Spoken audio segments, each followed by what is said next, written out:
Je voudrais vous inviter à vous abonner à cette page et à recruter d'autres gens qui vont s'abonner. Pour quelle raison? Parce que c'est une chaîne qui est consacrée à la dézombification du peuple noir. Vous savez, en ma qualité de théologien, d'historien et d'expert en management public, je décide de mettre toute mon énergie et toute l'équipe qui travaille avec moi décide aussi de mettre toute son énergie à la dézombification du peuple noir. L'émission s'appelle Lumière sur le monde. Eh bien, cette lumière, ce n'est pas moi. Cette lumière, c'est le travail que nous faisons ensemble. Lorsque tout à coup, on réalise qu'on nous a roulé dans la farine, on réalise qu'on nous a trompés pendant, n'est-ce pas, des siècles, et que tout à coup, nous prenons conscience de nos ressources, nous prenons conscience de notre identité, et ayant pris conscience de tout cela, nous prenons la décision de partager ce que nous sommes, ce que nous comprenons avec les autres. Donc, nous avons besoin d'avoir une masse critique d'hommes et de femmes noirs réveillés qui vont changer, n'est-ce pas, leur pays respectif pour la gloire de nos ancêtres. Nos ancêtres méritent cela. Ils se sont sacrifiés pour nous et c'est à nous aujourd'hui de prendre le relais. Comment on le fait?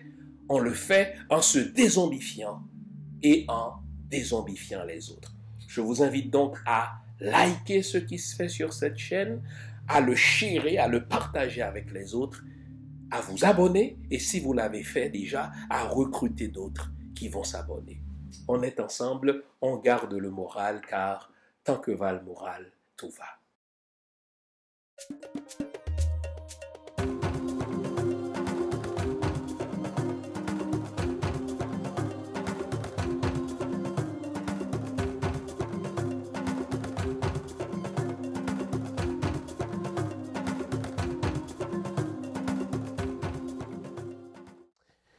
Bonjour mesdames, bonjour messieurs, bonjour le monde.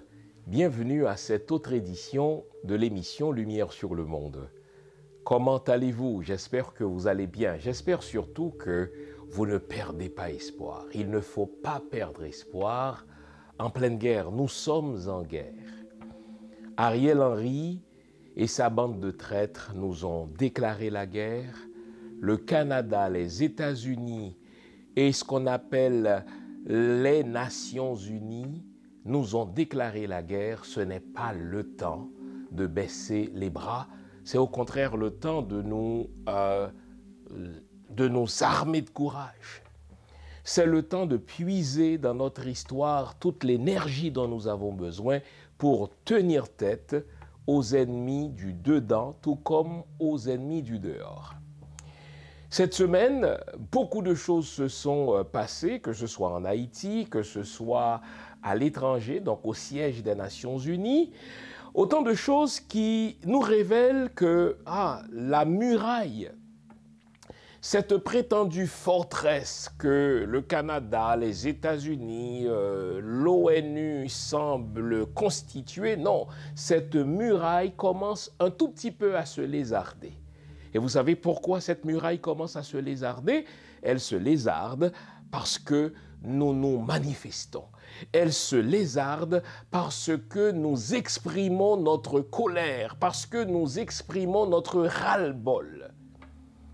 Il y a donc des fissures dans cette muraille qui nous paraissaient imprenables. Cette muraille que les États-Unis, le Canada, n'est-ce pas, les Nations Unies se ont dressée devant nous pour nous donner l'impression qu'il y avait une crise humanitaire en Haïti, pour nous donner l'impression qu'il y avait une crise alimentaire en Haïti et qu'il n'y avait rien à faire sinon que de dépêcher sur le territoire de Jean-Jacques Dessalines une armée multinationale. Or, quand on dresse le bilan de ces 20 dernières années, sinon plus, puisque ces diverses missions se sont succédées sur le territoire de Dessalines depuis 1993, et quand on prend le temps de dresser le bilan, zéro. il n'y a que du passif, il n'y a que du choléra, il n'y a que des agressions sexuelles, il n'y a que des assauts répétés sur nos jeunes. En sorte que, à moins que nous ne soyons de mauvaise foi ou que nous ne soyons amnésiques, nous devons combattre de toutes nos forces ce complot qui est en train d'être ourdi par le Canada, les États-Unis et les Nations Unies, aidés de quelques traîtres de l'intérieur, les Ariel Henry et leur bande. Alors, puisque nous disons non, puisque nous manifestons notre hostilité à cela, eh bien, cette forteresse que nos ennemis du dedans et du dehors ont dressée devant nous commence à se fissurer. Je vous expliquerai tout cela. Voilà pourquoi nous ne pouvons pas nous permettre de nous décourager. Nous devons nous armer de force pour marcher sur l'ennemi, pour lui dire plus jamais aucun soldat étranger sur le sol de Jean-Jacques Dessalines. Que d'analyse n'allons-nous faire ce matin? Je vous veux éveiller, vous connaissez notre rituel. À ce stade-ci, une belle tasse de thé, une bonne tasse de café, une bonne tasse de chocolat chaud, bref, tout ce qui est de nature à nous garder éveillés, car ce matin encore, nous allons nous dire les vraies affaires. Restez là, à tout à l'heure.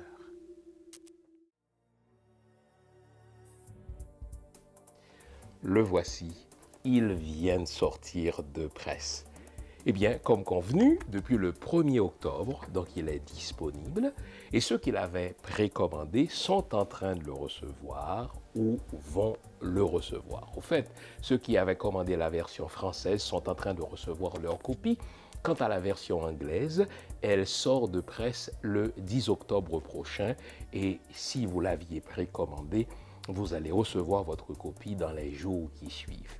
C'est une biographie à laquelle j'ai consacré beaucoup d'amour et beaucoup d'énergie, plus de 390 pages de biographie sur Toussaint Louverture. On y découvre un Toussaint Louverture très fier, un Toussaint Louverture sans complexe, un Toussaint Louverture très proche de son peuple. Il recevait tous les soirs en sa résidence Monsieur et Madame Tout-le-Monde pour s'assurer que ses politiques publiques étaient en parfaite adéquation avec les besoins de son peuple. On y découvre aussi un Toussaint Louverture qui construisait des écoles, qui construisait des villes, un Toussaint Louverture qui prononçait des discours dans l'intention ferme que ces phrases soient retenues par la postérité. Et en parlant de phrases, je vais vous faire une citation au fait de Toussaint Louverture. C'est l'une de ces phrases que je préfère, d'autant qu'elle est pertinente dans notre Haïti d'aujourd'hui. Écoutez ce qu'avait prononcé Toussaint Louverture lors d'un discours au Mall Saint-Nicolas. Il est facile d'abattre l'arbre de la liberté, mais pas si facile de lui redonner vie. Je pense que nous sommes en train de vivre cela. Il est tellement facile d'abattre quelque chose de grand, quelque chose de noble, mais s'agissant de reconstruire, n'est-ce pas, cet héritage, c'est plus difficile.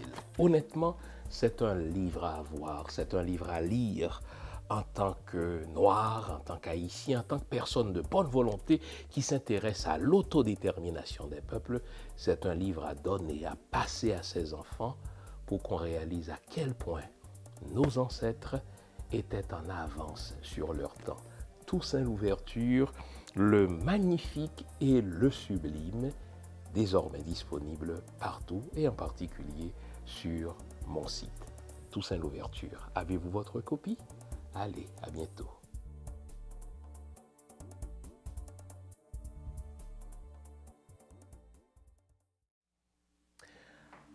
Avant la pause, je vous avais promis de m'arrêter sur les fissures qui sont visibles déjà dans la forteresse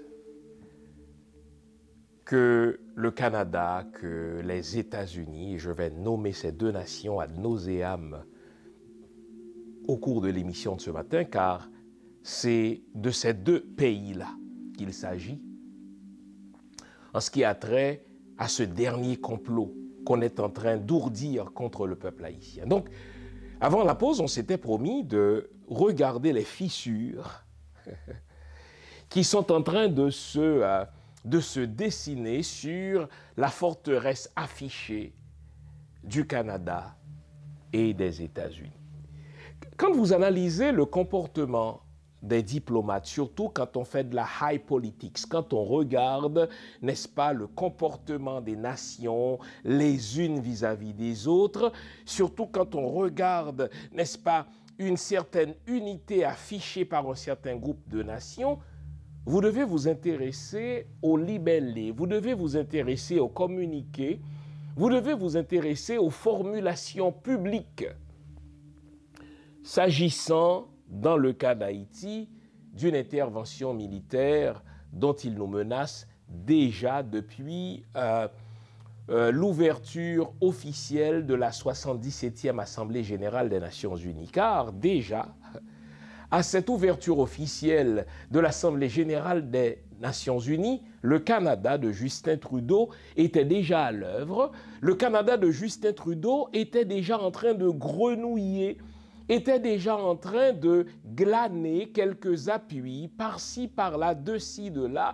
pour essayer de convaincre le monde qu'il y avait une crise humanitaire en Haïti, pour essayer de convaincre le monde qu'il y avait, si vous voulez, n'est-ce pas, une crise alimentaire en Haïti et que la solution à ces deux pseudo-crises n'est rien d'autre que l'envoi d'une armée multinationale en Haïti. Si je viens de vous dire que déjà, à l'ouverture de l'Assemblée générale des Nations unies cet automne, Justin Trudeau était en train de grenouiller pour, n'est-ce pas, envahir illégalement le pays de Jean-Jacques Dessalines, de fait, je dois remonter même avant. Je dois vous ramener aux funérailles, aux obsèques nationales de Jovenel Moïse le 23 juillet 2021. Vous vous souvenez, le président Jovenel ayant été assassiné un 7 juillet, eh bien, 2 semaines après, et la communauté internationale, donc l'Assemblée des Nations malveillantes, ont exercé, donc ces nations-là ont exercé beaucoup de pression sur la famille, n'est-ce pas, du président pour que les funérailles se déroulent dans un délai ne dépassant pas 2 semaines. Vous vous souvenez de cela ? Martine Moïse se trouvait, n'est-ce pas, dans un hôpital en Floride. Elle s'est dépêchée de rentrer sous la pression des services secrets américains, sous la pression du Canada aussi, pour que les funérailles se déroulent très vite. Parce que plus on attendait pour les funérailles, plus il y avait des possibilités, plus il y avait des risques au sein de la population haïtienne d'une révolte contre le pouvoir mis en place par le corps groupe, d'une révolte contre la présence de certains diplomates étrangers accrédités à Port-au-Prince. Donc, rien à faire, on exerçait beaucoup de pression sur la famille du président pour que les funérailles se déroulent en un temps record. La famille, dans un premier temps, songeait à enterrer Jovenel Moïse 1 mois après son assassinat, car on reconnaissait la pression que le cadavre du président constituait pour les criminels qui étaient toujours en fuite et surtout pour les États-Unis qui étaient et qui sont impliqués dans cet assassinat, dois-je le rappeler. Non, on a exercé de la pression sur la famille pour enterrer Jovenel le plus vite possible de manière à écarter, de manière à mitiger toute pression liée à la présence du cadavre, de manière à diminuer tout risque d'une révolte populaire, de manière à réclamer donc une véritable enquête. Jovenel Moïse a été enterré le 23 juillet 2021, le jour même, à Fort Lauderdale. Les diplomates étrangers qui ont assisté aux funérailles se sont rencontrés dans un aéroport privé à Fort Lauderdale, et l'un de ceux qui étaient présents, c'était Bob Rae. Et il a été décidé, suivez-moi bien, que c'est le Canada qui prendrait le leadership de cette tutelle qui ne dit pas son nom sur Haïti, et que cette tutelle allait se transformer rapidement en une invasion militaire qui, cette fois-ci, devait durer au moins 50 ans. Pourquoi le Canada, me direz-vous? Parce que les États-Unis savent qu'ils ne jouissent pas d'un taux de popularité élevé. Pour le dire franchement, les Haïtiens détestent avec raison de plus en plus la politique étrangère américaine vis-à-vis d'Haïti. Et puisque par naïveté, les Haïtiens ont une belle impression, une plutôt bonne impression du Canada, le Canada qui est perçu comme le pays des casques bleus, des gens qui vont, n'est-ce pas, sur des territoires étrangers pour, n'est-ce pas, établir la paix, puisque le Canada est perçu par naïveté, car c'est une fausse image, comme un pays, n'est-ce pas, qui aide, comme un pays qui coopère, comme un pays qui n'a pas de visée, n'est-ce pas, hégémonique, eh bien, il a été décidé que dans cette invasion illégale qui se préparait sur Haïti, dans cette tutelle qui devait être resserrée sur Haïti, c'est le Canada qui devait en assurer le leadership. En sorte que, conformément à ce qui a été décidé à cette rencontre du 23 juillet 2021, dès le lendemain, Bob Rae est allé d'une conférence de presse au siège des Nations Unies pour se plaindre du fait que Haïti est livrée à elle-même et qu'on ne peut pas abandonner, n'est-ce pas, le peuple haïtien à son propre sort et qu'il faut venir à son secours. Et pour venir à son secours, il fallait organiser des élections le plus rapidement possible. Et dans ce complot macabre qui ne tient pas compte du deuil du peuple haïtien, qui ne tient pas compte de la souffrance qu'on venait d'infliger au peuple haïtien, il a été décidé qu'on devait organiser des élections dans les 90 jours suivant les funérailles de Jovenel Moïse. Imaginez un pays dont les structures étatiques ont été systématiquement détruites par les diverses missions onusiennes en Haïti depuis 1993. Imaginez un pays qui n'avait même pas de conseil électoral provisoire, un pays dont on disait, peu importe l'assassinat macabre qui venait d'y être perpétré, il n'y avait rien à faire, il fallait organiser des élections coûte que coûte, de manière à imposer aux Haïtiens un autre Michel Martelly. Pourquoi un autre Michel Martelly? Mais parce que Michel Martelly est très docile à la volonté des États-Unis, il est très docile à la volonté du Canada, ces deux pays qui sont en train de voler nos ressources minières par l'entremise de leurs entreprises, ces deux pays qui font pression, et je vais vous en parler tout à l'heure, n'est-ce pas, quand il s'agit de voter une loi au sein du Parlement haïtien, dépositaire de la souveraineté nationale, le Canada et les États-Unis n'hésitent pas à dépêcher leur propre ambassadeur pour faire pression sur chaque sénateur, pour faire pression sur chaque député, je vais vous en parler.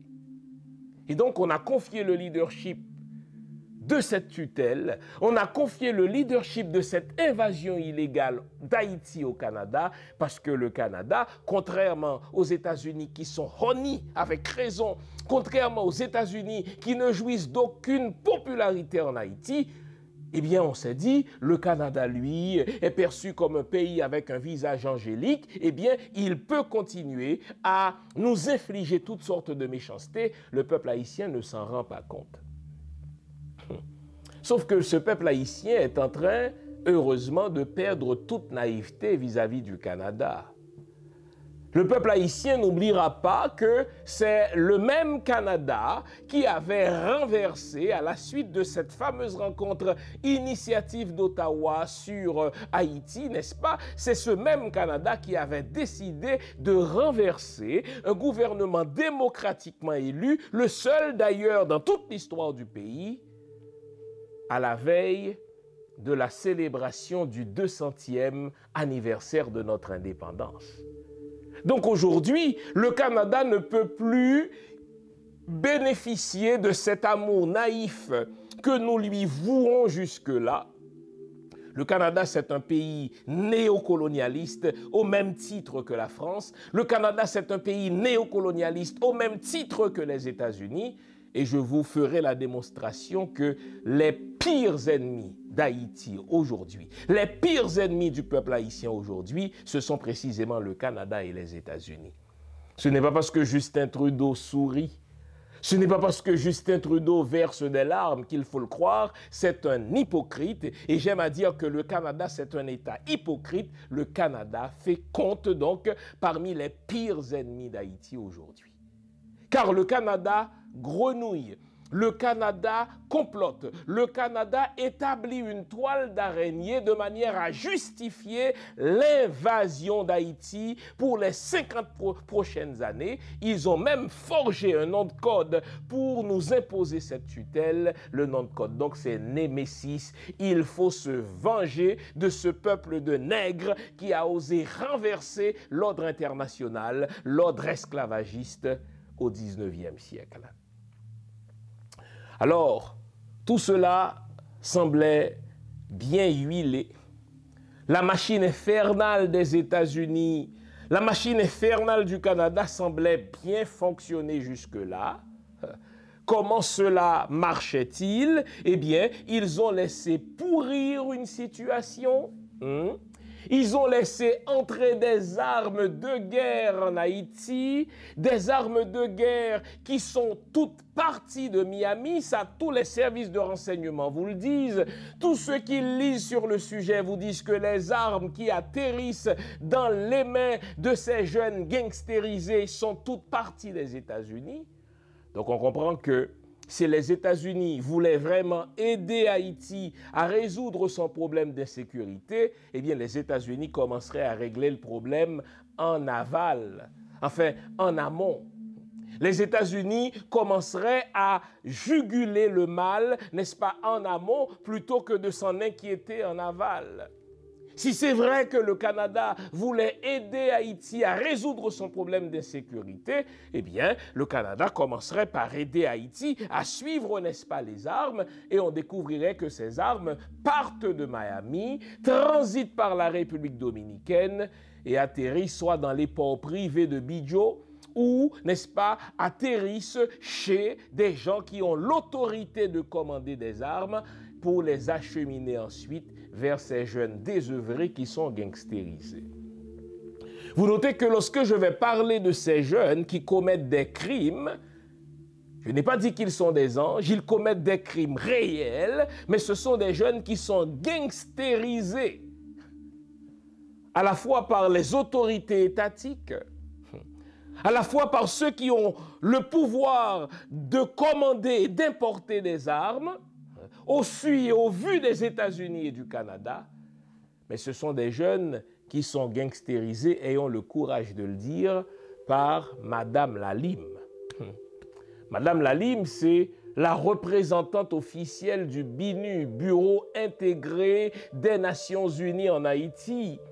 Et quelle est la mission? Si vous prenez le temps de lire l'énoncé de mission du BINU, eh bien, le BINU, il est là pour aider au renforcement des droits de l'homme en Haïti, pour aider au renforcement des institutions démocratiques en Haïti. Et imaginez, chers amis, pince sans rire, Madame Lalime a dit, et je veux bien la croire, qu'il faut recommander la fédération des gangs en Haïti. Pour quelle raison? Cela nous permettra, disait-elle, de mieux les contrôler. Donc, les gangs qui pullulent dans l'agglomération de Port-au-Prince, non seulement Madame Lalime en est-elle bien informée, mais elle les contrôle.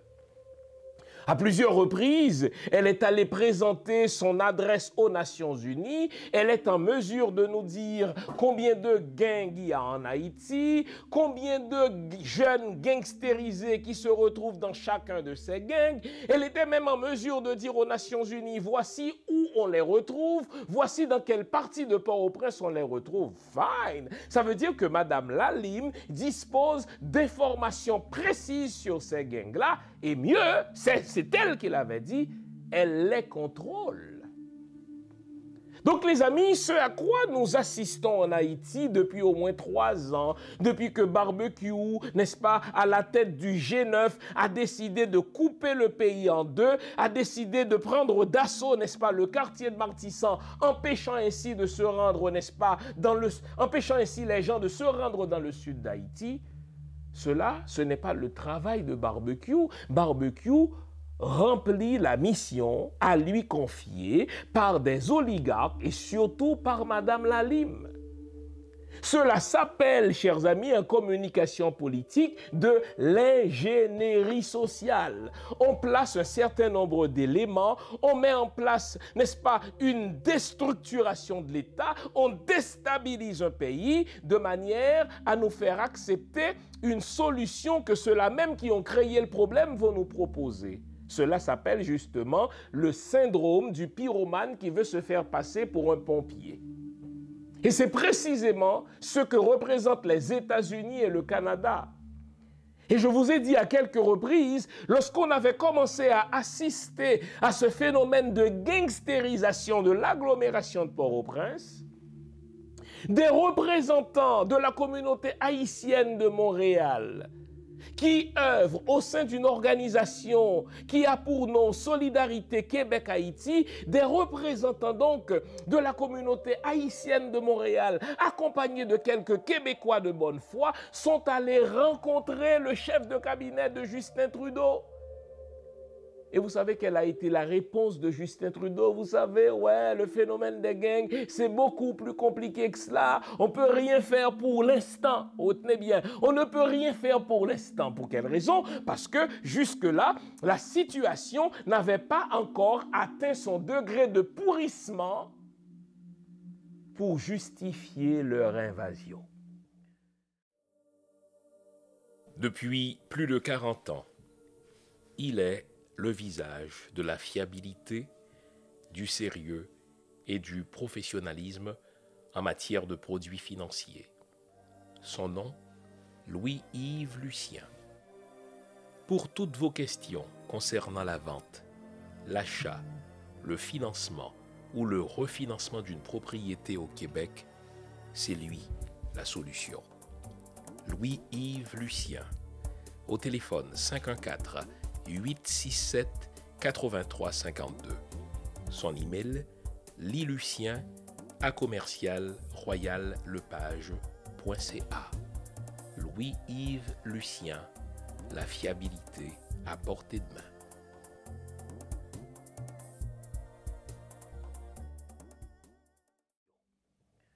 Donc quand vous me parlez de crise humanitaire en Haïti, quand vous me parlez de crise alimentaire en Haïti, oups, ne nous prenez pas pour des canards sauvages. Nous savons que c'est vous qui êtes derrière ça, vous de l'international, aidés de quelques oligarques et de quelques traîtres nationaux qui font de l'argent en gangstérisant des jeunes désœuvrés. Ne me dites pas qu'il y a une crise humanitaire en Haïti. S'il y en a une, c'est vous qui l'avez créée. Vous, le Canada, vous, les États-Unis, et vous, les oligarques et les autorités haïtiennes. Vous avez laissé pourrir la situation pour justifier une invasion militaire de 50 ans qui a déjà été planifiée par le Canada et les États-Unis. On a seulement laissé pourrir la situation de manière à nous convaincre, nous, le bon vieux peuple, qu'il n'y a rien à faire et qu'il faut accepter que le Canada et les États-Unis nous envoient des soldats pédophiles qui vont venir engrosser nos jeunes filles de moins de 18 ans, qui vont venir sodomiser comme ils l'ont toujours fait nos jeunes garçons, qui vont venir, n'est-ce pas, nous apporter le choléra une fois de plus. Non, 1000 fois non. Vous avez déjà essayé cette recette raciste chez nous, à 10 reprises au moins, de 93 jusqu'à nos jours. Vous ne reviendrez pas chez nous. Tout semblait marcher comme sur des roulettes. Jusqu'à ce que le peuple haïtien décide de dire non. Vous m'avez eu une première fois en 93, vous m'avez eu une première fois en 94, vous m'avez eu une autre fois en 2004, et depuis, vous m'avez eu 2 autres fois. Au total, vous m'avez eu 10 fois. Basta, ça suffit, vous n'entrerez plus chez nous. Et là, le système est ébranlé. Les experts en communication dans les chancelleries canadiennes et les États-Unis n'avaient pas prévu cette espèce de levée de bouclier du côté des Haïtiens. Ils n'avaient pas anticipé ce sursaut populaire, ce sursaut collectif par lequel nous disons non, vous n'allez pas entrer chez nous, car nous savons pourquoi vous voulez entrer chez nous. Cette crise humanitaire, si elle existe, c'est vous qui l'avez créée. Cette crise humanitaire ou alimentaire, si elle existe, c'est vous qui l'avez laissée pourrir. Vous l'avez laissée pourrir dans deux buts. Nous envahir pour contrôler l'agenda politique et continuer à placer à la tête du pays, n'est-ce pas, des salauds qui n'ont aucune sensibilité patriotique, qui n'ont aucune sensibilité populaire. Mais vous avez laissé pourrir la situation de manière à nous envahir pour voler nos ressources pendant 50 ans et faire de nous, comble d'insulte, une province de la République dominicaine. Non, cela ne passera pas. Et puisque nous avons ébranlé la forteresse du Canada et des États-Unis, au sein des Nations Unies, ils ne savent plus à quel sein se vouer. Et si vous avez prêté attention à l'actualité politique d'Haïti telle qu'elle est présentée au siège des Nations Unies, vous avez vu qu'il y a de légers changements dans le libellé de leur résolution. Au tout début de cette affaire, lorsqu'il y a 3 ou 4 semaines, cette menace d'une invasion illégale d'Haïti par une armée multi-étrangère, n'est-ce pas, ou multinationale, commençait à prendre forme, on parlait clairement d'envoyer une armée multinationale en Haïti. Dans quel but? Dans le but de juguler cette crise humanitaire, mon œil, dans le but de juguler cette crise alimentaire, mon œil, et de pacifier le pays de manière à ce qu'il y ait des élections. Mais vous notez que, depuis 3 ou 4 jours, la résolution change de forme. On ne parle plus clairement d'envoyer une armée étrangère en Haïti. On ne parle plus clairement d'envoyer une armée multinationale en Haïti. On parle au contraire, n'est-ce pas, de sanctionner les gangsters. On parle au contraire de sanctionner ceux qui les financent. Tout ça s'appelle de l'enfumage. Ils sont emmerdés par notre révolte. Ils sont emmerdés par nos diverses manifestations. Regardez, cette fin de semaine, il y a eu des manifestations à Ottawa pour dire non à Trudeau, non à ses visées hégémoniques, non à ses visées néocolonialistes, non à ses visées racistes. Haïti ne vous a rien fait, Haïti ne vous a rien demandé non plus. Restez chez vous, arrêtez de nous envoyer des soldats pédophiles, des soldats qui vont sodomiser nos jeunes et engrosser nos jeunes filles de moins de 18 ans. Il y a eu la semaine dernière et même cette fin de semaine des manifestations contre l'envoi d'une armée étrangère en Haïti aux États-Unis. Et là, puisqu'il y aura des élections de mi-mandat aux États-Unis, puisqu'au Canada, nous avons un gouvernement minoritaire, eh bien, Trudeau ne voudrait pas tellement que l'opinion internationale sache les véritables enjeux. Trudeau ne voudrait pas que l'opinion canadienne sache les en dessous, n'est-ce pas, de ce plan macabre d'une invasion d'Haïti pendant 50 ans. Il rétropédale en modifiant le libellé de la résolution aux Nations Unies. On ne parle plus d'une armée multinationale onusienne, on ne parle plus du moins de l'envoi d'une armée en Haïti. On dit on va plutôt, n'est-ce pas, punir ceux qui sont dans les gangs, et lorsque vous entendez les noms, c'est les petits joueurs. Qu'est-ce que ça me fait que vous menaciez de couper le visa de barbecue? Non, ça c'est de l'enfumage. Il ne faut pas seulement punir barbecue et lui couper le visa, le menacer de toutes sortes de choses, n'est-ce pas? Cela ne sert à rien. Il faut remonter à ceux qui alimentent barbecue en armes. Il faut remonter à ceux qui alimentent barbecue en munitions. Et comme si les services secrets du Canada ou les services secrets des Américains ne le savaient pas, moi je vais les aider, je vais leur donner des noms. Si vous voulez savoir qui arme les gangs en Haïti, je vous donne des noms. Bidjo. Si vous voulez savoir qui arme les gangs en Haïti, je vous donne d'autres noms. Bossan. Si vous voulez savoir qui arme les gangs en Haïti, je vous donne un autre nom, les Meuse. Et mieux, je vous donne Michel Martelly, votre ami, lui qui vit à Miami. Donc si vous voulez sanctionner ceux qui financent les gangs, ceux qui les arment, ceux qui leur fournissent des munitions, je vous donne des noms. Ronnie Célestin.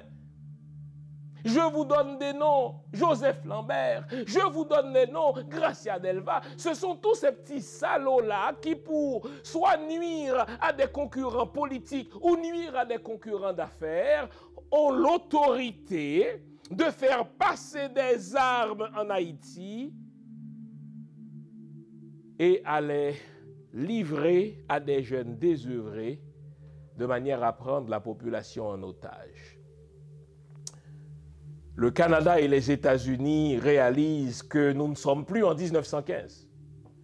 En 1915, lorsque les États-Unis ont décidé illégalement de nous occuper sous prétexte que nous étions une nuisance publique pour la région, alors que ce qu'ils appellent nuisance publique, c'est eux qui l'ont alimenté en renversant et en plaçant toutes sortes de gouvernements éphémères, en sorte qu'au dernier président éphémère, ils étaient déjà dans les eaux haïtiennes, trouver l'erreur.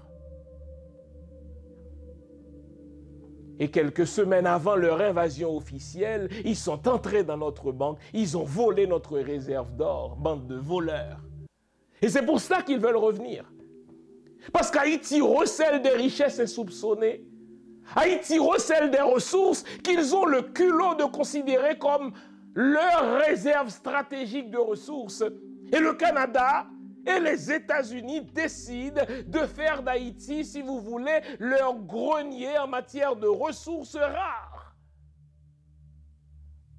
Voilà pourquoi ils laissent entrer des armes illégales en Haïti. Voilà pourquoi ils laissent pourrir la situation en Haïti. Et n'allez surtout pas croire que ce qui se passe là en Haïti n'est pas contrôlé par les États-Unis et le Canada. C'est contrôlé par les États-Unis et le Canada. Dixit Madame Lalim, représentant du Bureau intégré des Nations Unies en Haïti. Il faut la fédération des gangs, car ce faisant, nous allons pouvoir mieux les contrôler. Donc vous les contrôlez, Madame Lalim.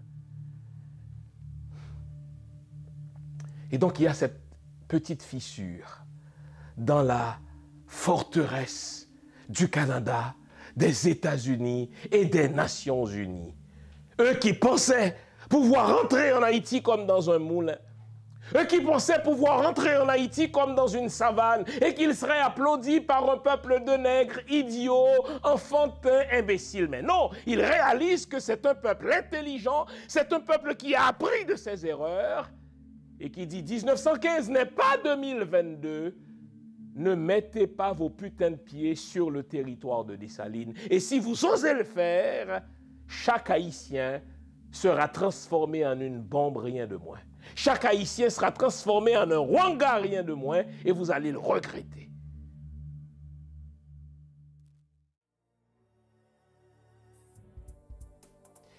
Le voici, il vient de sortir de presse.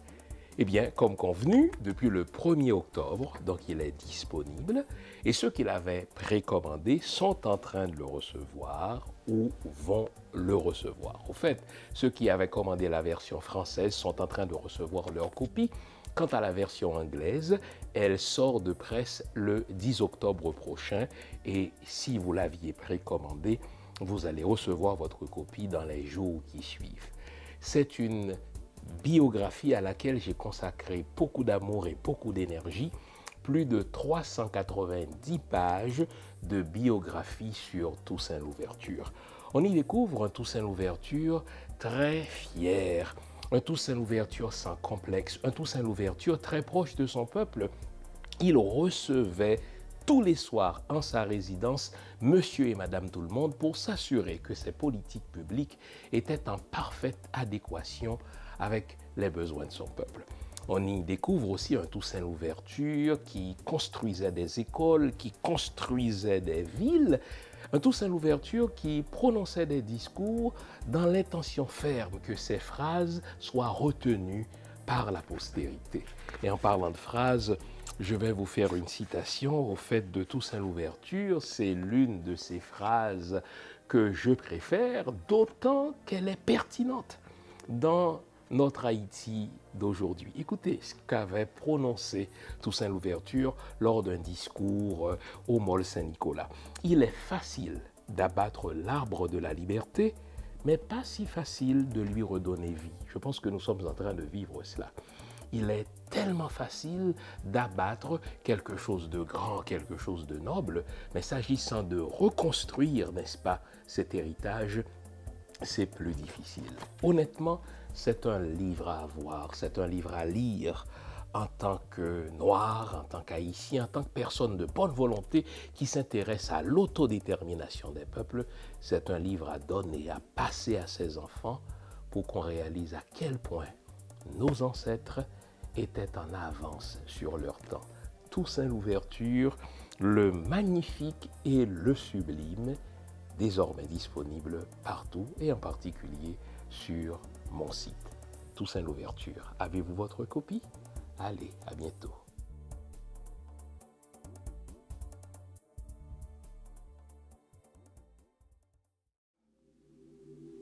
Ce disant, je reconnais qu'il y a un problème d'insécurité en Haïti. Un problème d'insécurité qui est confiné, heureusement, dans l'agglomération de Port-au-Prince. Ce problème d'insécurité ne se pose pas ailleurs que dans l'agglomération de Port-au-Prince. Et c'est déjà assez intéressant, c'est déjà assez révélateur que ces fiefs-là se trouvent dans des endroits précis. OK.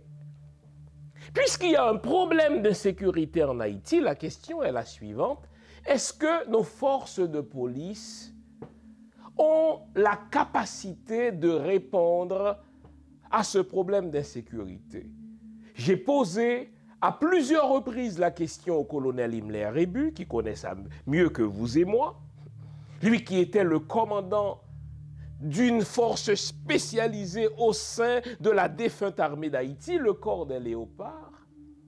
J'ai posé la même question au commandant Mario André-Sol, lui qui était le commandant de la police haïtienne, et les deux ont dit, à chaque fois, répondant à ma question, oui, la police haïtienne peut résoudre le problème.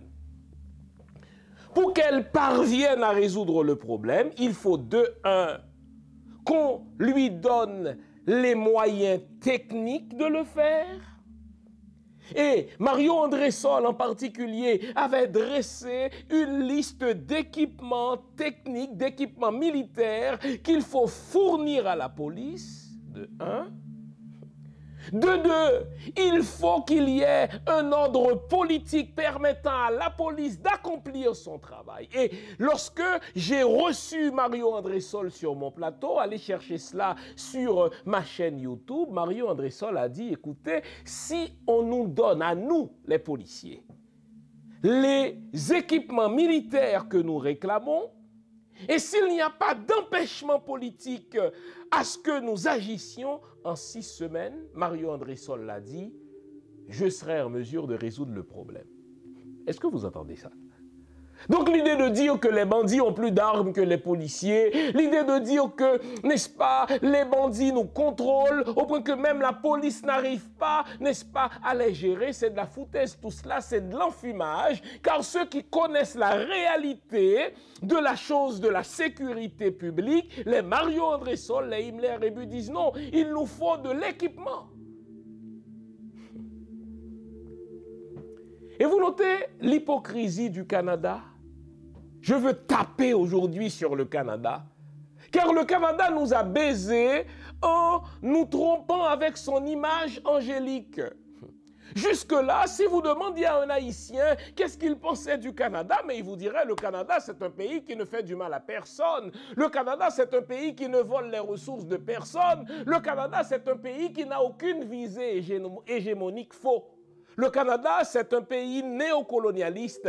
Le Canada, c'est un pays qui veut continuer à s'enrichir en continuant à faire main basse sur nos richesses.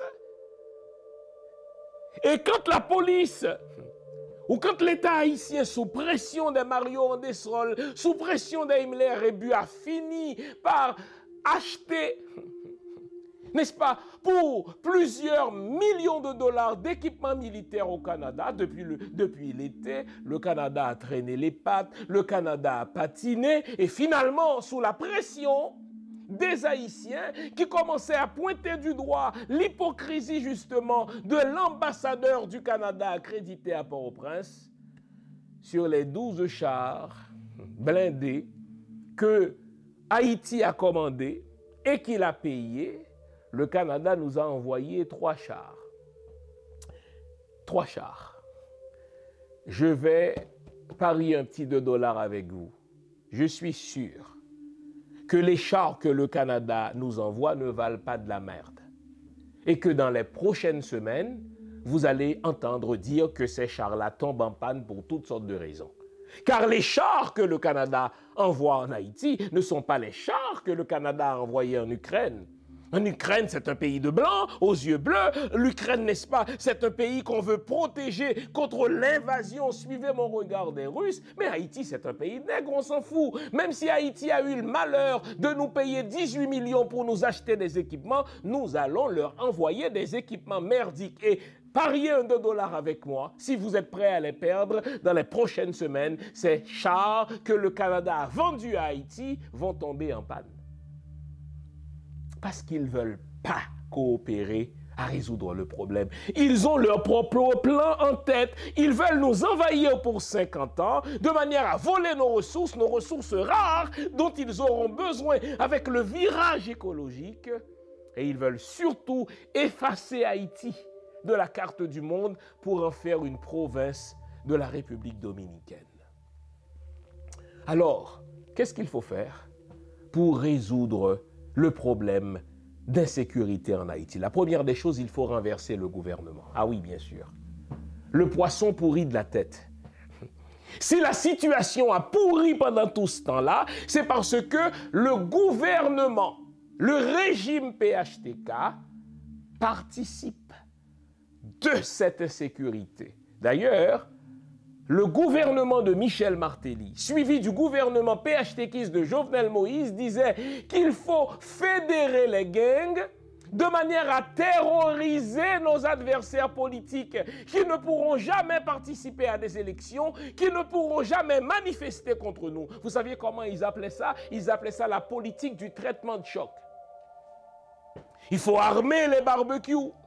Il faut armer le G9, il faut armer les 400 Marozo, il faut armer, n'est-ce pas, les ISO. Pour quelle raison? Pour terroriser nos adversaires politiques, de telle sorte que les gens de bien ne pourront jamais participer à des élections. Donc, on ne peut pas résoudre un problème avec ceux qui l'ont créé. La première des choses qu'il faut faire, si on veut résoudre le problème d'insécurité en Haïti, vous changez de gouvernement. Voilà pourquoi il faut se révolter, il faut bloquer le pays jusqu'à ce qu'Ariel et sa bande de traîtres foutent le camp. Jusqu'à ce qu'Ariel et sa bande de traîtres déguerpissent. Et vous notez justement que c'est depuis le moment où le peuple haïtien dit à Ariel, vous devez quitter, que tout à coup le Canada, que tout à coup les États-Unis s'activent à nous entrer dans la gorge une occupation militaire parce qu'ils veulent garder Ariel. Ariel, c'est leur dernière ressource pour qu'il n'y ait jamais d'enquête sur l'assassinat de Jovenel Moïse, car ils savent qu'ils sont impliqués. Ariel, c'est leur dernier rempart pour qu'il n'y ait jamais d'enquête sur les fonds pétro-caribés, parce que ceux qui ont volé les fonds pétro-caribés ont placé leur argent dans les comptes américains. En passant, si vous voulez punir ceux qui arment les gangs, gelez dans les comptes des Bidjo. Les Pandora Papers l'année dernière avaient nommément cité Bidjo comme ayant des comptes faramineux dans des banques offshore. Gelez les comptes de Bidjo, gelez les comptes de Michel Martelly, gelez les comptes, n'est-ce pas, Laurent Lamotte, geler les comptes de Meuse, parce que ce sont ces salauds-là qui arment nos jeunes. Donc la première des choses à faire, si on veut résoudre le problème d'insécurité, il faut renverser Ariel et sa bande de traîtres. Car c'est eux qui empêchent le haut commandement de la police de lancer des policiers aux trousses de ces gangs armés. Prenez le temps de regarder les adresses à la nation de Barbecue. Lui, il donne des entrevues à tout le monde. Suivez le langage corporel, le body language de Barbecue. Il n'est pas inquiété. Il a l'assurance de l'impunité par ses patrons. Ses patrons, c'est Madame Lalim, représentante du BINU. Ses patrons, c'est Ariel. Ses patrons, c'est Bidjo. Ses patrons, c'est Bossan. Ses patrons, c'est Meuse. Ses patrons, c'est Michel Martelly. Mais suivez donc ces gangsters. Ils agissent à vissière levée. Tout le monde connaît le nom de Barbecue. Barbecue n'est pas en fuite comme autrefois Ben Laden. Il ne dort pas chaque soir dans une maison différente. Il est dans son fief, il est protégé, il est assuré parce qu'il sait que le pouvoir en place ne lèvera pas le petit doigt pour le punir. Donc si on veut résoudre le problème d'insécurité, c'est pas compliqué. Nous devons renverser Ariel. Et vous notez que je ne l'appelle plus Premier ministre Ariel. Les bandes de voleurs qui l'entourent, je ne les appelle plus gouvernement. Ce sont des vauriens, ce sont des traîtres. Il faut les punir de toutes les manières. Bravo Moïse Jean-Charles. Continuez de bloquer le pays de toutes les manières. Continuez de demander au peuple d'arrêter les bandes de traîtres, les 19 traîtres qui ont signé cette demande scélérate pour une évasion d'une armée étrangère du territoire de Dessalines. Il faudra les punir, ces 19 traîtres-là. Et je suis d'accord avec Moïse Jean-Charles. Quand il lance cet appel général au peuple haïtien, donnez-nous l'adresse de ces 19 traîtres et nous allons leur rendre visite pour leur donner de l'affection. Car ils méritent de l'affection, suivez mon regard. S'ils trahissent à ce point Haïti, il faut leur donner de l'affection. S'ils osent pour protéger leur pouvoir, demander qu'on nous envahisse pendant 50 ans, il faut leur donner de l'affection. Donnez-nous leur adresse et on ira les visiter. Et Moïse Jean-Charles, je vous donne ce conseil, puisque je vous soutiens là-dedans. Il faut aussi donner de l'affection à Madame Lalim. Ah oui, bien sûr. Je vous le dis. Il ne faut pas que le diplomate du Canada accrédité à Port-au-Prince se sente en paix. Il ne faut pas que Madame Lalim, qui a le contrôle des gangs, se trouve en paix. Il faut qu'il rentre chez eux. Il faut que les sécurités soient telles qu'ils soient stressés, qu'ils retournent chez eux. Donnez-leur de l'affection. Et vous savez à quel type d'affection je pense? Exactement le type d'affection que les Maliens ont servi aux diplomates français. Fini les colonies. Fini ce temps où il fallait courber la tête devant un blanc. Fini le temps où il fallait, n'est-ce pas, remettre la clé de son pays à des diplomates étrangers parce qu'ils viennent de l'Occident. Non, ce temps-là est fini. Si vous prenez fait et cause pour l'autodétermination, pour l'Ukraine, eh bien nous aussi nous y avons droit. Bande de corrupteurs. Depuis plus de 40 ans, il est le visage de la fiabilité, du sérieux et du professionnalisme en matière de produits financiers. Son nom, Louis-Yves Lucien. Pour toutes vos questions concernant la vente, l'achat, le financement ou le refinancement d'une propriété au Québec, c'est lui la solution. Louis-Yves Lucien. Au téléphone 514-867-8352. Son email, lilucien@royallepage.ca. Louis-Yves Lucien, la fiabilité à portée de main.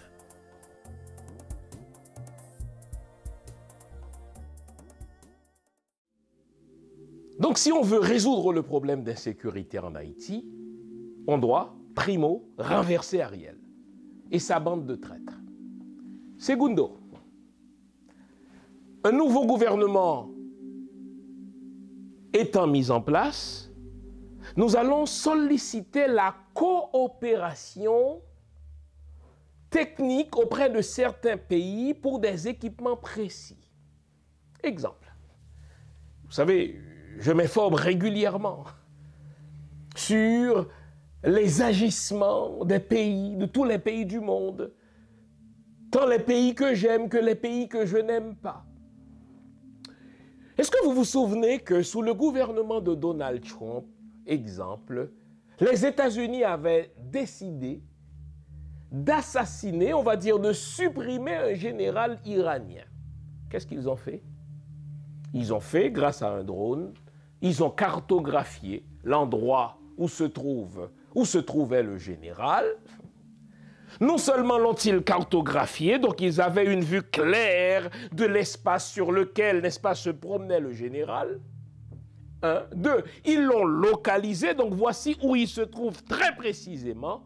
Et 3.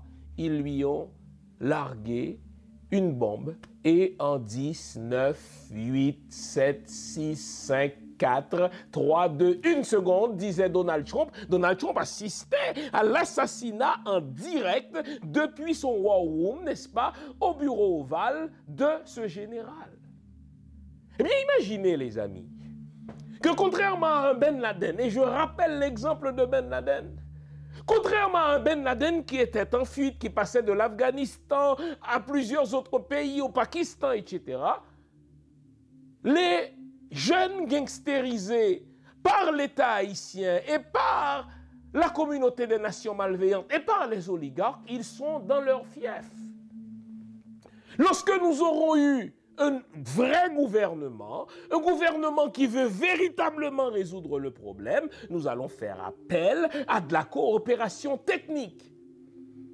Pour qu'on nous fournisse des drones nous permettant de cartographier les fiefs de ces bandits, qu'on puisse les localiser dans un deuxième temps, on sait que barbecue dort à telle place, et de 3, on y largue, n'est-ce pas, quelques armes et bingo, c'est réglé. Et ce que Mario André Sol nous avait dit, il connaît ces gangsters-là.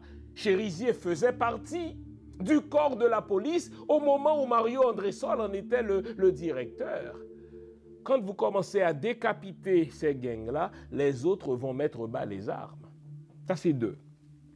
De 3. On va donc, là encore, faire appel à de l'aide, à la coopération technique pour nous aider à sécuriser nos frontières. Nous savons que beaucoup de ces armes-là transitent par la République dominicaine. Eh bien, si les autres pays arrivent à contrôler leurs frontières grâce à des équipements techniques, nous pouvons nous aussi le faire grâce à de la coopération.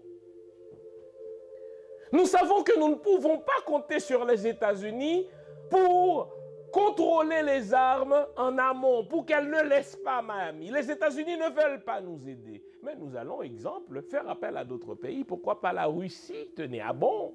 Je dis la Russie, je suis sûr que l'ambassade des États-Unis à Port-au-Prince est en train de pisser dans son pantalon. Et vous notez que de plus en plus, des jeunes dans le nord héroïque, le nord de Boukman, le nord de Macandal, le nord de Toussaint-Louverture, le nord de Jean-Jacques Dessalines. Vous notez que les jeunes dans le grand nord de Capois-la-Mort sont en train de hisser le drapeau de la Russie, sont en train de hisser le drapeau de la Chine, parce que ces jeunes savent à quel point les Américains sont pervers vis-à-vis de nous. La coopération technique sera utile, mais pas l'invasion d'une armée. La police a les capacités, moyennant un appui technique précis pour résoudre le problème. Et une fois qu'on aura éliminé ces gangs, une fois qu'on aura éliminé ces jeunes désœuvrés qui sont gangstérisés par les oligarques, maintenant il faudra s'occuper de la source du problème. Ah oui, bien sûr. La source du problème? Arrêter ceux qui ont importé des armes en Haïti, nous les connaissons. Le colonel Himmler-Rébu nous a dit sur notre plateau avoir donné au président une liste de quoi? 14 ou 15 familles qui importent des armes en Haïti. Ces familles-là, il faudra les arrêter. Il faudra leur donner de l'affection. Ce n'est pas normal dans un pays qu'un bidiot possède un port privé grâce auquel il fait entrer tout ce qu'il veut sans que l'État n'ait son mot à dire. Ce n'est pas normal que les Bossans, que les Dibs, que les Meuse, n'est-ce pas, puissent contrôler certains ports, certaines douanes haïtiennes, mon Dieu. Et tout cela s'est fait avec la complicité du gouvernement de Michel Martelly, avec la complicité du gouvernement de Jovenel Moïse, avec la complicité du gouvernement d'Ariel, qui n'est plus chef de gouvernement de rien du tout. Il faudra, pour reprendre, n'est-ce pas, la formule de Moïse Jean-Charles, leur donner de l'affection à ces gens-là aussi. Personne ne doit être au-dessus de l'affection populaire. Il faudra donner de l'affection aux bidiots, donner de l'affection à tous ces salauds-là qui ont pris d'assaut nos douanes. Donc vous réalisez, les amis, qu'il n'y a pas de crise humanitaire généralisée en Haïti, non. Il y a un problème d'insécurité qui peut être résolu. Il y a un problème de sécurité qui peut être réglé. Et il n'y a pas de crise alimentaire parce que les salauds ont pris le contrôle de certains terminaux de carburant pour se nuire les uns aux autres. C'est le gars qui a battu madame. Donc, on renverse le gouvernement d'Ariel pour qu'il n'y ait plus d'empêchement politique. On met en place un gouvernement qui a la sensibilité populaire. OK? 3. On offre un appui technique à la police grâce à la coopération de pays qui veulent vraiment nous aider à résoudre le problème. Et je ne parle pas du Canada, encore moins des États-Unis. Et 3. On s'occupe en donnant de l'affection de ceux qui font entrer des armes en Haïti. Einstein disait qu'un problème sans solution est tout simplement un problème mal posé. Et c'est pour ça que, depuis 2 semaines, je vous parle des pseudo-solutions des Nations Unies, parce que les Nations Unies, avec la complicité du Canada et la complicité des États-Unis, choisissent volontairement de poser un faux diagnostic sur le problème des sécurités en Haïti, de manière à nous entrer dans la gorge une pseudo-solution. Voilà pourquoi il faudra chasser l'ambassadeur du Canada accrédité à Port-au-Prince. Il faut le chasser. Comme les Maliens ont chassé les diplomates français. Je veux rien savoir du Canada. Il faut donner de l'affection à Madame Lalime, la chasser aussi. Parce que c'est elle qui contrôle les gangs. Vous demandez, mais Ariel, une fois parti, est-ce qu'on ne risque pas de se retrouver avec un gouvernement pire, avec les Lambert, avec les Yuri la Tortue? Nullement. Nous sommes déjà, nous, les Haïtiens de la diaspora, nous sommes déjà en consultation pour une alternative. Et une fois qu'Ariel aura été renversé, ne pensez pas qu'on va laisser l'espace vide pour être comblé par les mêmes salauds qui ont mis en place le système plantationnaire, qui ont mis en place le système néo-féodal. Non. Haïti n'appartient pas plus aux Haïtiens du dedans qu'aux Haïtiens du dehors. Ce n'est pas un crime de vivre aux États-Unis, ce n'est pas un crime de vivre au Canada, ce n'est pas un crime de vivre au Chili ou à l'étranger ou en diaspora. Nous allons, nous les Haïtiens de l'extérieur, jouer un rôle politique névralgique dans cette nouvelle Haïti. Car nous réalisons que les Haïtiens du dedans souffrent de certains nombres de faiblesses que nous, les Haïtiens de la diaspora, nous n'avons pas. D'abord, le blanc ne peut pas nous faire peur avec sa menace de suppression de visa, avec sa menace d'annihilation de notre visa. On les emmerde, ces blancs-là, car nous les connaissons, nous vivons avec eux. Nous savons qu'ils sont des corrupteurs. Le blanc ne peut pas tenter de nous acheter quitter sous prétexte que si nous ne lui obéissons pas, eh bien, il va nous punir avec son visa. Et vous savez, quand je vous dis que le blanc, c'est un véritable corrupteur, par blanc, j'entends les diplomates étrangers accrédités en Haïti. J'ai eu au téléphone, il y a 2 jours, écoutez cette histoire, un ancien ambassadeur de l'Ouest. Il était ambassadeur, un ancien sénateur de l'Ouest. Donc il était sénateur sous la présidence de Jovenel Moïse. Écoutez-moi bien, les amis. Ce monsieur nous dit, à un moment donné, le Canada et les États-Unis arrivaient avec un projet de loi au Parlement haïtien. Vous entendez ça? Le Canada, les États-Unis, donc les ambassadeurs du Canada, des États-Unis et quelques représentants des entités internationales sont arrivés avec un projet de loi dans le Parlement haïtien. Ce projet de loi concernait la légalisation de l'homosexualité, ce projet de loi concernait la légalisation de l'avortement, ce projet de loi concernait la libération des mœurs, littéralement en Haïti. Et ce sénateur faisait clairement comprendre à ses diplomates que, sociologiquement, le peuple haïtien n'est pas encore prêt à ces choses-là. Le Canada est peut-être prêt, les États-Unis sont peut-être prêts, mais le peuple haïtien n'est pas prêt à légaliser l'homosexualité et à légaliser l'avortement. Tout le monde sait que le droit et la sociologie doivent marcher ensemble. Vous savez ce que l'ambassadeur du Canada et l'ambassadeur des États-Unis ont dit à ce monsieur? Si vous refusez de voter pour cette loi, nous allons tout simplement couper votre visa.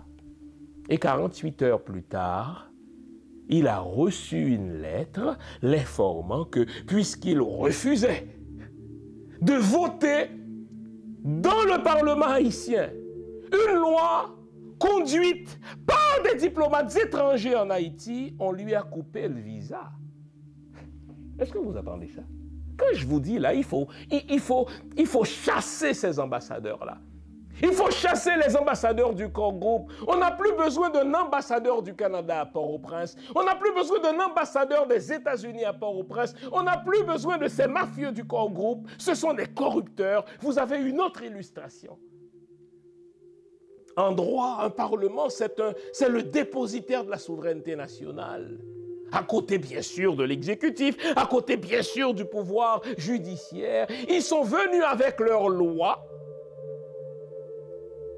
et ils ont menacé chaque sénateur, chaque député qui allait voter contre cette loi. Et la plupart d'entre eux étaient prêts à des compromis, à des compromissions, devrais-je dire, parce qu'ils avaient peur qu'on leur coupe le visa. Et donc, je vous ai dit, nos frères d'Haïti, eux, ils ont des vulnérabilités que nous, de l'étranger, nous n'avons pas. Nous ne craignons pas la suppression des visas. 9 fois sur 10, nous avons la citoyenneté de leur pays. Et ils ne pourront pas la révoquer. Donc nous avons la capacité de regarder le blanc dans les yeux et de lui dire merde. Nous avons la capacité de le regarder et de négocier avec lui, n'est-ce pas, d'homme à homme. Et nous avons surtout la capacité de lui dire foutez-vous dehors, nous n'avons plus besoin de vous et nous en sommes là.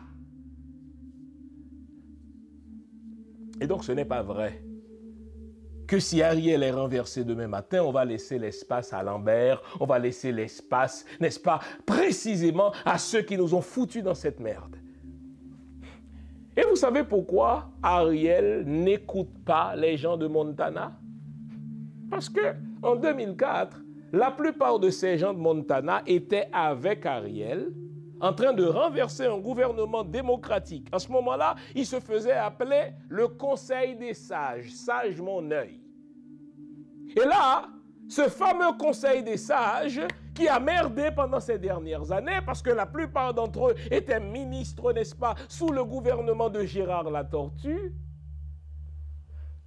eh bien, 19 ans plus tard, Ariel, se retrouvant à la tête du pays grâce au tweet du corps groupe, ne veut rien savoir de ceux avec qui il avait comploté pour renverser un gouvernement démocratique. C'est comme s'il est en train de dire, n'est-ce pas, à Madame Magali Como, ce que vous savez, je le sais aussi, nous étions dans le même foutu conseil de sages qui a renversé un gouvernement démocratique. Je n'ai pas peur de vous. Donc Ariel n'écoutera pas ces gens-là. Et tant mieux. Cela nous laisse du temps à nous, les Haïtiens de l'extérieur, de monter une alternative sérieuse, une alternative compétente, une alternative patriotique, une alternative intègre pour faire une offre politique au pays de manière à lancer pendant les 5 prochaines années une véritable transition. Une transition au cours de laquelle nous allons adresser les chantiers fondamentaux d'Haïti. L'éducation, la sécurité, la création de l'emploi, les infrastructures, le design de l'État, donc la réingénierie de l'État, etc. J'en ai parlé dans mon livre, les 14 chantiers qu'il nous faut aborder pour une nouvelle Haïti. Si j'étais à New York cette fin de semaine, c'était aussi pour avoir des pourparlers en vue d'une médiation qui sera conduite par des Haïtiens de l'extérieur. C'est fini la récréation. C'est fini le temps où les Haïtiens de l'intérieur nous font croire que c'est un crime que de vivre à l'étranger et qu'ils nous placent des verrous pour nous empêcher d'exercer notre droit politique. C'est fini ça. Pas d'invasion militaire. On résout le problème de sécurité en renversant Ariel et sa bande de traîtres, en plaçant à la tête du pays un gouvernement formé de gens patriotes, compétents et intègres, tant de l'extérieur que de l'extérieur, d'hommes et de femmes, avec un mandat clair pendant 5 ans pour lancer les 14 chantiers fondamentaux du pays. Un nouveau gouvernement étant mis en place, il n'y aura plus d'empêchement politique à l'action policière. Et nous allons nous adresser à des pays de bonne foi pour de la coopération technique, de manière à nous aider à cartographier, à localiser et à neutraliser ces jeunes qui sont gangstérisés. Et une fois que nous les aurons neutralisés, nous allons nous tourner vers ceux qui les ont armés pour leur donner de l'affection. C'est le méchant qui doit avoir peur. Ce sont les Meuse qui doivent avoir peur. Ce sont les Bidjo, les Bossan, les Ronnie Célestin, les Laurent Lamotte, les Michel Martelly, les Joseph Lambert, tous ceux qui ont armé des jeunes pour nuire à des concurrents d'affaires ou des concurrents politiques. Et quant aux États-Unis et au Canada qui font de l'enfumage, on ne vous prend plus au sérieux. Gelez les comptes de Bidjo. Gelez les comptes de Michel Martelly. Gelez les comptes des Meuse. Gelez les comptes, n'est-ce pas, de Laurent Lamotte. Tous ceux qui ont pillé la caisse de l'État. Alors là, on recommencera à vous croire. Mais en attendant, déguerpissez de chez nous. Moïse Jean-Charles et tous ceux qui sont dans cette lutte féroce pour le renversement de Jovenel Moïse, de Ariel Henry, vous avez tout notre appui. Donnez de l'affection à ceux qui nous font du mal. Donnez de l'affection aux diplomates qui osent mettre leurs pieds sur le cou du peuple haïtien, qu'ils ne se sentent pas en paix dans le pays de Jean-Jacques Dessalines. J'espère vous avoir été utile. Merci d'avoir été à l'écoute. On garde le moral, car tant que va le moral, tout va. On s'abonne à cette chaîne, on partage nos émissions, on les like et on devient une force critique pour faire entendre notre voix. Merci d'avoir été là. Continuez à commander notre dernier livre, notre dernier opus sur Toussaint Louverture. Ceux qui le lisent savent que c'est un petit bijou. Commandez-le. Merci de votre encouragement. Allez, au revoir, bonne semaine, à la semaine prochaine. Au revoir.